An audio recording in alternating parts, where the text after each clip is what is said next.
ಕಾಂಗ್ರೆಸ್ ಪಕ್ಷದಲ್ಲಿ ಸೈದ್ಧಾಂತಿಕ ಉತ್ತರಾಧಿಕಾರಿ ಬಗ್ಗೆ ಚರ್ಚೆ ಆಗ್ತಾ ಇದೆ. ಅವ್ರ ಪಕ್ಷದ ಅಜೆಂಡಾ, ಅವ್ರ ಪಕ್ಷ ಅಧಿಕಾರಕ್ಕೆ ಬರ್ತಾ ಇರೋದು ಅಹಿಂದ ಕಾರಣಕ್ಕಾಗಿ. ಸೊ ಅದರಿಂದ ಅವರು ಮತ ಬ್ಯಾಂಕ್ ಅನ್ನ ಯಾವ ರೀತಿಯಾಗಿ ಓಲೈಸ್ಕೋಬೇಕು, ಯಾವ ರೀತಿಯಾಗಿ ಗಟ್ಟಿಗೊಳಿಸ್ಕೋಬೇಕು ಅನ್ನೋದ್ರ ಬಗ್ಗೆ ಮಾತನಾಡಿದ್ದಾರೆ. ಡೈರೆಕ್ಟ್ ಆಗಿ ಯತೀಂದ್ರ ಸಿದ್ದರಾಮಯ್ಯವರು ಎಲ್ಲೂ ಕೂಡ ಸಿಎಂ ಬದಲಾವಣೆ ಅಂತ ಹೇಳಿಲ್ವಲ್ಲ. ನೋಡಿ ಸರ್, ಇವತ್ತೇನು ಚರ್ಚೆಗೆ ಮುನ್ನೆಲೆಗೆ ಬಂದಿದೆಯಲ್ಲ, ಇದು ನಿನ್ನೆ ಮೊನ್ನೆ ಬಂದಿರತಕ್ಕಂಥದ್ದಲ್ಲ. 30 ತಿಂಗಳ ಹಿಂದೆನೇ ಚುನಾವಣೆ ಸಂದರ್ಭದಲ್ಲಿ ಮುಂದಿನ ಮುಖ್ಯಮಂತ್ರಿ ಯಾರು ಚುನಾವಣೆ ಪೂರ್ವದಲ್ಲೇ ಈ ಚರ್ಚೆಗೆ ಬಂತು. ಅಂಥ ಸಂದರ್ಭದಲ್ಲಿ ಇದೇ ಮಲ್ಲಿಕಾರ್ಜುನ ಖರ್ಗೆ ಅವರು, ನೋಡಪ್ಪ, ಫಸ್ಟ್ ನೀವು ಪಕ್ಷವನ್ನು ಅಧಿಕಾರಕ್ಕೆ ತರಕ್ಕೆ ಯೋಚನೆ ಮಾಡಿ, ಆಮೇಲೆ ಮುಖ್ಯಮಂತ್ರಿ ಯಾರು ಅಂತ ಹೇಳ್ಬಿಟ್ಟು ನಾವು ಡಿಸೈಡ್ ಮಾಡ್ತೀವಿ ಅಂತ ಹೇಳಿದ್ರು. ತದನಂತರ ಮುಖ್ಯಮಂತ್ರಿ ಡಿ.ಕೆ. ಶಿವಕುಮಾರ್ ಆಗ್ತಾರೆ ಅಂತ ಹೇಳ್ಬಿಟ್ಟು ಎಲ್ಲರದ್ದು ಒಂದೆಲ್ಲ ಒಂದು ಕಡೆ ಸುದ್ದಿ ಹರಡ್ತು. ಅದಾದ ನಂತರ ಅವರ ಶಾಸಕರ ಸಭೆ ಆಯಿತು ನಮ್ಮ ಇದು ಹೋಟೆಲಲ್ಲಿ. ಅದ ನಂತರ ಡೆಲ್ಲಿಗೆ ಶಿಫ್ಟ್ ಆಯಿತು. ಡೆಲ್ಲಿಯಿಂದ ಶಿಫ್ಟ್ ಆದಮೇಲೆ ಮುಖ್ಯಮಂತ್ರಿ ಘೋಷಣೆಯಾಗಿ ಸಿದ್ದರಾಮಯ್ಯನವ್ರು ಬಂದರು. ಬಂದಂಥ ಸಂದರ್ಭದಲ್ಲಿ ಎಲ್ಲವೂ ಕೂಡ ಚರ್ಚೆ ಆಗಿದ್ದೇನೋ 50-50 ಅನ್ನೋ ವಿಚಾರ ಅವ್ರದೇ ಶಾಸಕರುಗಳು ಚರ್ಚೆ ಆಯಿತು. ಅದಾದ ನಂತರ ಪ್ರತಿ 3 ತಿಂಗಳಿಗೆ 4 ತಿಂಗಳಿಗೊಮ್ಮೆ ಇದ್ರ ಮಧ್ಯದಲ್ಲಿ ಉಪಮುಖ್ಯಮಂತ್ರಿ ಒಬ್ಬರೇ ಇದ್ದಾರೆ, ಅವ್ರ ಸುತ್ತ ಇರ್ತಕ್ಕಂಥವರೆಲ್ಲ ಮುಖ್ಯಮಂತ್ರಿ ಉಪಮುಖ್ಯಮಂತ್ರಿಗಳು ಇನ್ನೂ ಜಾಸ್ತಿ ಮಾಡಬೇಕು ಅನ್ನೋ ಒಂದು ಚರ್ಚೆಗೆ ತಂದರು. ಅದಾದ ನಂತರ ಎಲ್ಲೋ ಒಂದು ಕಡೆ 2 ವರ್ಷ ಆದಮೇಲೆ ಈ ಚರ್ಚೆಗೆ ಬಂದೇ ಬರುತ್ತೆ ಅಂತ ನಾವು ಅವತ್ತಿಂದ ಹೇಳ್ತಾ ಇದ್ದೀವಿ. ಇವತ್ತು ಬಂದಿದೆ. ಯಾಕೆಂದರೆ ಯಾವುದೂ ಕೂಡ ಎಲ್ಲ ಒಂದು ಕಡೆ ಬೆಂಕಿ ಇಲ್ಲದೆ ಹೊಗೆ ಆಡಲ್ಲ ಅಂತ ಹೇಳೋದಕ್ಕೆ ಇದು ಕೂಡ ಒಂದು ಎಕ್ಸಾಂಪಲ್. ಯಾಕೆಂದರೆ ಸನ್ಮಾನ್ಯ ಉಪಮುಖ್ಯಮಂತ್ರಿಗಳಾದ ಡಿ.ಕೆ. ಶಿವಕುಮಾರ್ ಅವರು ಭಾಳ ಸ್ಪಷ್ಟತೆ ಇತ್ತಿದ್ದು, ನಮ್ಮದು ಒಂದು ಅಗ್ರಿಮೆಂಟ್ ಇದೆ ಅಂತ ಹೇಳಿದರು. ಆ ಅಗ್ರಿಮೆಂಟ್ ಬಗ್ಗೆ ಎಲ್ರಿಗೂ ಇವತ್ತು ಗಾಬರಿ ಸ್ಟಾರ್ಟ್ ಆಗಿದೆ. ಯಾರಿಗಾಗ್ತಾ ಇದೆ, ಯಾರಿಗೆ ಎಲ್ಲಿ ಆಗ್ತಾ ಇದೆ ಅನ್ನೋದನ್ನ ಕಾಂಗ್ರೆಸ್ನವರು ಉತ್ತರ ಹೇಳಬೇಕು.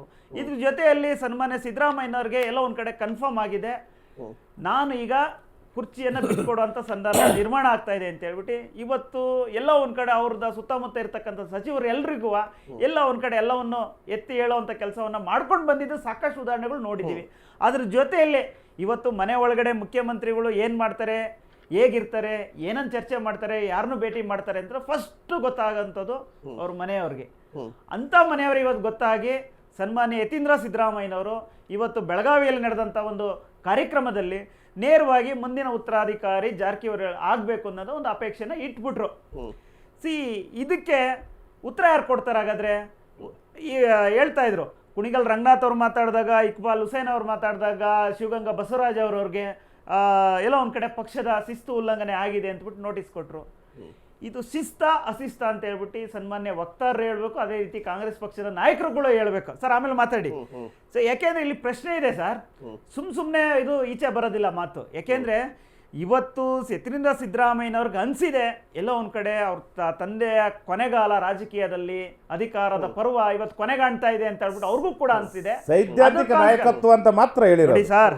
ಸೈದ್ಧಾಂತಿಕ ನಾಯಕತ್ವ ಮುಖ್ಯಮಂತ್ರಿ ಪಟ್ಟಕ್ಕೂ ವ್ಯತ್ಯಾಸ ಇಲ್ಲ ಅಂದಾಗೆ ಇನ್ನೊಬ್ಬ ವ್ಯಕ್ತಿಯನ್ನ ನಾನು ನೋಡ್ಬೇಕು ಅಂತ ಇಷ್ಟಪಟ್ಟಿರ್ತಕ್ಕಂಥದ್ದು ಹೇಳಿರ್ತಕ್ಕಂಥದ್ದು ಅವರ ಮಗನೇ, ಅವರ ಕುಮಾರ ಹೇಳಿರ್ತಕ್ಕಂಥದ್ದು. ಇದನ್ನು ಕೂಡ ಇವರು ಒಪ್ಪಲ ಸ್ಥಿತಿಲಿಲ್ಲ ಅಂದ್ರೆ ಒಟ್ಟು ಏನಂದ್ರೆ ಸರ್, ಈ ಒಂದು ಎಲ್ಲ ಒಂದ್ ಕಡೆ ಕುರ್ಚಿಯ ಕಾದಾಟದಿಂದ ಇವತ್ತು ಏನು ಹೇಳ್ತಾರಲ್ಲ, ಗಂಡ ಹೆಂಡತಿ ಜಗಳದಲ್ಲಿ ಕೂಸು ಬಡವಾಯ್ತು ಅನ್ನಂಗೆ ಇವತ್ತು ಸಿಎಂ ಕುರ್ಚಿಗಾಗಿ, ಸಿಎಂ ಅಧಿಕಾರಕ್ಕಾಗಿ, ಎಲ್ಲೋ ಬದಲಾವಣೆ ಇದಕ್ಕಾಗಿ ಇವತ್ತು ಕರ್ನಾಟಕದ ಇವತ್ತು ಎಲ್ಲ ಒಂದ್ ಕಡೆ ಜನರಿಗೆ ಅನ್ಯಾಯ ಆಗ್ತಾ ಇದೆ. ಯಾಕೆಂದ್ರೆ ಮಳೆ ಬಂದ್ರು ಗುಂಡಿ ಮುಚ್ತಾ ಇಲ್ಲ, ಒಳ್ಳೆ ಅಭಿವೃದ್ಧಿ ಕೆಲಸಗಳಾಗ್ತಾ ಇಲ್ಲ, ಹಾಲಿಂದ ಆಲ್ಕೋಹಾಲ್ವರೆಗೂ ಎಲ್ಲ ಬೆಲೆ ಜಾಸ್ತಿ ಮಾಡಿದ್ರು, ಯಾವುದೇ ಪದಾರ್ಥದ ಇವತ್ತು ಸರ್ಕಾರಕ್ಕೆ ಎಲ್ಲೋ ಒಂದ್ ಕಡೆ ಗ್ಯಾರಂಟಿ ಕೊಟ್ಬಿಟ್ಟಿದ್ದೀವಿ ಅಂತ ಹೇಳ್ಬಿಟ್ಟು ಎಲ್ಲ ಬೆಲೆಗಳನ್ನ ಜಾಸ್ತಿ ಮಾಡ್ಬಿಟ್ಟು ರಕ್ತ ಇರ್ದಂಗೆ ಇರ್ತಾ ಇದಾರೆ ದುಡ್ಡನ್ನ. ಆ ದುಡ್ಡನ್ನ ತಗೊಂಡಾಗ ಎಲ್ಲಿ ಕಳಿಸ್ತಾವ್ರೆ ಅಂತ ಇಲ್ಲಿ ಖಂಡಿತ ನೋಡಿ ಸರ್. ನಾವಿವತ್ತು ಮಹಾರಾಷ್ಟ್ರದಲ್ಲಿ ಜನ ಹೇಳ್ತಾ ಇಲ್ಲ, ಗ್ಯಾರಂಟಿ ಏನಾದ್ರೂ ಫೈಲೂರ್ ಆಗಿದ್ರೆ ನೋಡಿ ಸರ್, ಕರ್ನಾಟಕದಲ್ಲಿ ಆ ಮಾದರಿಯನ್ನ ನೀವು ಮಹಾರಾಷ್ಟ್ರದಲ್ಲಿ ಮಾಡ್ತಾ ಇದ್ರಿ, ಮಹಾರಾಷ್ಟ್ರದಲ್ಲಿ ಬಿಹಾರದಲ್ಲಿ ಅಲ್ಲ ಇವನಿದೆಯಲ್ಲ. ಈಗ ಗ್ಯಾರಂಟಿ ಏನಾದ್ರೂ ಕಾಂಗ್ರೆಸ್ ಸರ್ಕಾರದ ವೈಫಲ್ಯ ಅಂತ ಆಗಿದ್ದಿದ್ರೆ ಒಂದ್ ನಿಮಿಷ ಗ್ಯಾರಂಟಿ ಕೊಟ್ಟಿದ್ದಾರೆ, ನಾವು ಏನು ಮಾತಾಡ್ತಾ ಇಲ್ಲ.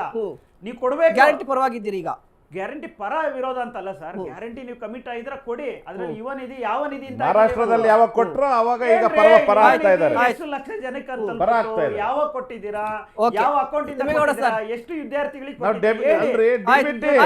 ಅಲ್ಲ ಸರ್,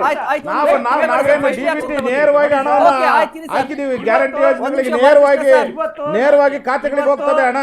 ಸರ್ಕಾರ ಚಾಮರಾಜನಗರ ಜಿಲ್ಲೆ ಒಂದು ಆಯ್ತು, ಆಯ್ತು. ಪಂಚಾಯ್ತಿಗೆ ನೇರವಾಗಿ ಖಾತೆಗಳಿಗೆ ವಾಟರ್ ಹೋಗ್ತದೆ, ಸಂಬಂಧ ನಾವೇನ್ ಪಟ್ಟಾಗ ಬಿಡಿಸ್ಕೊಳ್ತಿಲ್ಲ ಯೋಗ್ಯತೆ ಹಣನ. ಸರ್ಕಾರಕ್ಕೆ ಯಾವ ಅಭಿವೃದ್ಧಿ ಬಗ್ಗೆ ನೀವು ಹಣ ಮಾತಾಡ್ತೀರಿ? ನೇರವಾಗಿ ಡಿಬಿಟಿ ಇವತ್ತು ಕುರ್ಚಿಗಾಗಿ ಕಾದಾಟ ಬಿಟ್ರೆ ಈ ರಾಜ್ಯದಲ್ಲಿ ಏನ್ರಿ ಕಾಣ್ತಾ ಇದೆ? ಉತ್ತರ ಕೊಡ್ರಿ ನೋಡೋಣ. ನಾವು ನೇರವಾಗಿ- ಈ ರಾಜ್ಯದಲ್ಲಿ ನೇರವಾಗಿ ಸರ್, ನಾನು ನಿಮಗೆ ಖಾತೆಗೆ ಪ್ರಶ್ನೆ ಹಾಕ್ತೇವೆ. ಕೇಳ್ತೀನಿ. ಈ ರಾಜ್ಯದಲ್ಲಿ ಅದ್ಭುತವಾಗಿ ನಡೆದಿರ್ತಕ್ಕಂಥ ಯಾವ್ದಾದ್ರು 10 ಕಾಮಗಾರಿಗಳ ವಿಚಾರಗಳನ್ನ ಇದ್ರೆ ಹೇಳಿ ಸರ್, ಉತ್ತರಗಳು ಕೊಡಿ.